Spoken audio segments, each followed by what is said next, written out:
Déclaration mensuelle ou trimestrielle de ton chiffre d'affaires, comment choisir? Salut à toi, c'est Johan, j'espère que tu vas bien. Aujourd'hui, on se retrouve pour une nouvelle vidéo pour toi, freelance, où on va parler de cotisation sociale en micro-entreprise. Tu dois le savoir, la micro-entreprise séduit de plus en plus les freelances pour sa simplicité. Pas besoin de s'encombrer avec de la paperasse, de l'administratif, de la fiscalité supplémentaire, puisque tout a été largement limité avec ce statut. En devenant micro-entrepreneur, l'essentiel des tâches administratives va se tourner vers la déclaration du chiffre d'affaires mensuel ou trimestriel, qui va te permettre de payer tes cotisations sociales au fur et à mesure de l'année. Le droit t'autorise à définir la périodicité de ta déclaration, à savoir soit une déclaration par mois ou par trimestre. Alors avec Freebie, on va t'aider à choisir entre la déclaration mensuelle et trimestrielle. Alors qu'est-ce que la déclaration mensuelle et trimestrielle en micro-entreprise? Quand tu deviens micro-entrepreneur, tu vas répondre à un régime social qui s'appelle le régime micro-social. Cela signifie que tu vas devoir déclarer et payer des cotisations sociales de manière mensuelle ou trimestrielle de manière forfaitaire. Et si tu veux en savoir davantage à ce sujet, j'ai créé justement une vidéo que je te laisse en fiche en haut à droite et dans la description justement au sujet des cotisations sociales. Et ces cotisations sociales, il faut savoir qu'au début de ton activité, lors des premières années, les 3 premières années, tu as la possibilité d'accéder à un droit qui s'appelle l'ACRE, qui te permet de réduire ces cotisations sociales. Et j'ai également créé une vidéo à ce sujet que je te laisse en fiche également et dans la description. Mais je te laisse quand même un tableau ici directement à l'écran pour que tu puisses voir assez rapidement de quoi il s'agit. Mais pour faire simple, tu vas devoir payer un certain pourcentage de ton chiffre d'affaires hors taxe, hors abattement. Et lorsque tu as l'ACRE, tu auras la possibilité pendant 3 ans de réduire justement ce pourcentage. Donc, il sera très faible la première année, faible la deuxième, moyenne la troisième année et ensuite normal la 4e année. Mais comme je le répète souvent, même si tu ne gagnes pas de chiffre d'affaires, donc ton chiffre d'affaires est à 0, il faut que tu déclares tes revenus. Sinon, tu vas avoir une pénalité de 50 €.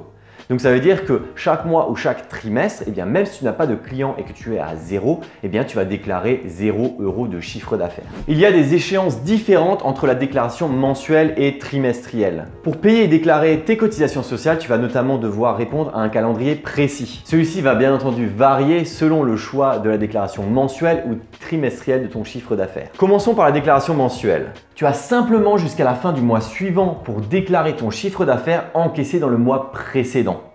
Donc ça veut dire que si par exemple tu dois déclarer le mois d'avril, tu as jusqu'à la fin du mois de mai pour le déclarer. Si tu dois déclarer le mois de juillet, eh bien tu auras jusqu'à la fin du mois d'août pour le déclarer, etc., etc. tout simplement. Je te laisse directement le tableau à l'écran pour que tu puisses mieux situer, mais bien entendu tu vas devoir faire 12 déclarations puisque ça sera chaque mois de l'année. Pour la déclaration trimestrielle, tu dois déclarer le chiffre d'affaires encaissé du trimestre civil en question jusqu'à la fin du mois suivant ce trimestre concerné. Exemple concret, pour pouvoir payer et déclarer tes cotisations du premier trimestre civil, donc janvier, février, mars, tu as jusqu'à la fin du mois d'avril pour le faire. Si tu fais avril, mai, juin, tu as jusqu'à la fin du mois de juillet. Si tu as juillet, août, septembre, tu as jusqu'à la fin d'octobre. Alors comment choisir entre la déclaration mensuelle et trimestrielle pour ta micro-entreprise? Eh bien je te laisse deviner, il n'y a pas de choix optimal puisque ça dépend de ta situation. À la création de ta micro-entreprise, on va devoir te demander justement ce choix-là. Et ce choix, ce sera soit mensuel, soit trimestriel.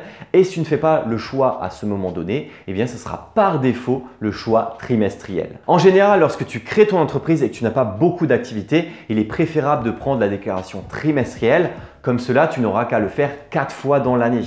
Parce que n'oublie pas, si tu as 0 € de chiffre d'affaires, il faut que tu le déclares.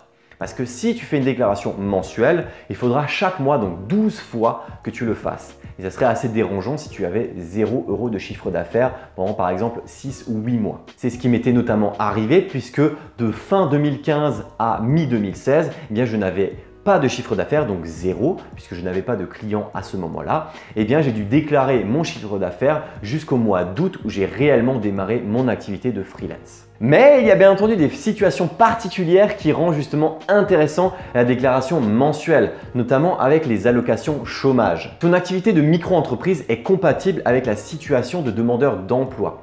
Mais attention, il ne faut pas que justement ton chiffre d'affaires et tes allocations chômage dépassent un certain seuil. Tu dois donc déclarer régulièrement à l'État ce que tu gagnes en tant que freelance, en sachant que les actualisations Pôle emploi à l'heure où je t'écris, eh bien c'est mensuel. Dans ce cas, tu pourras tout simplement donner ta déclaration de l'URSSAF chaque mois lors de ton actualisation.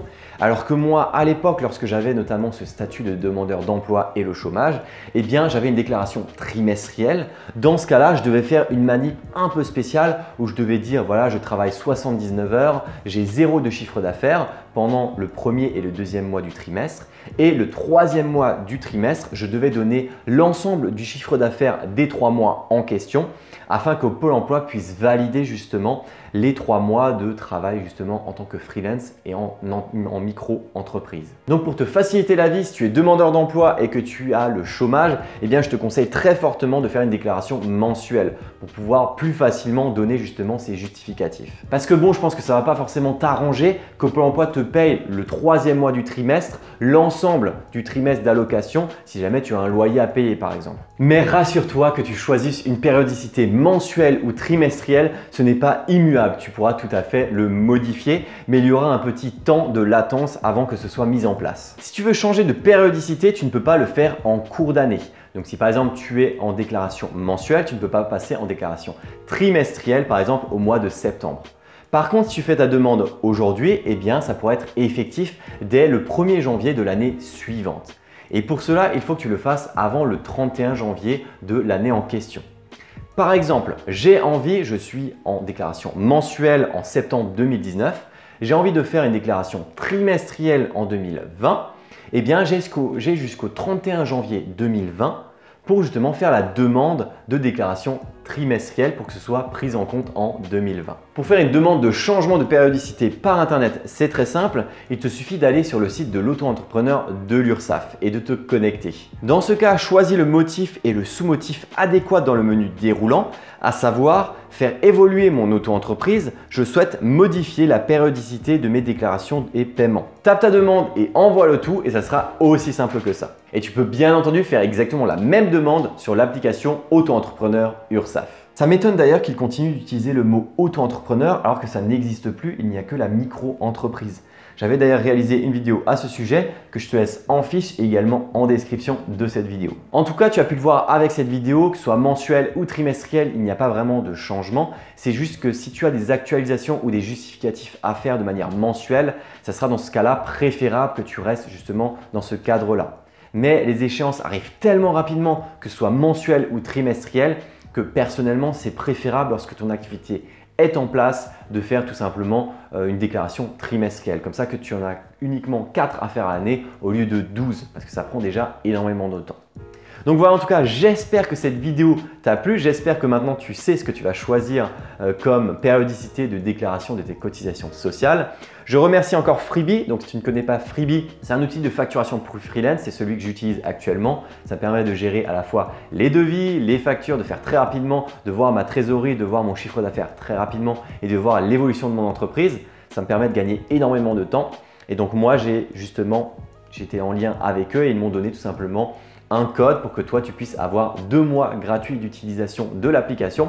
Donc n'hésite pas à la tester tout simplement dans la description. Tu vas voir, c'est nettement plus simple que d'utiliser un tableau Excel ou même d'autres outils de facturation que j'ai déjà un peu testé par-ci par-là. Donc n'hésite pas à me faire tes retours tout simplement. Et puis moi je te dis à très bientôt pour des prochaines vidéos pour toi freelance. Alors n'hésite pas à t'abonner à la chaîne pour ne pas louper les prochaines vidéos. Allez, à très vite.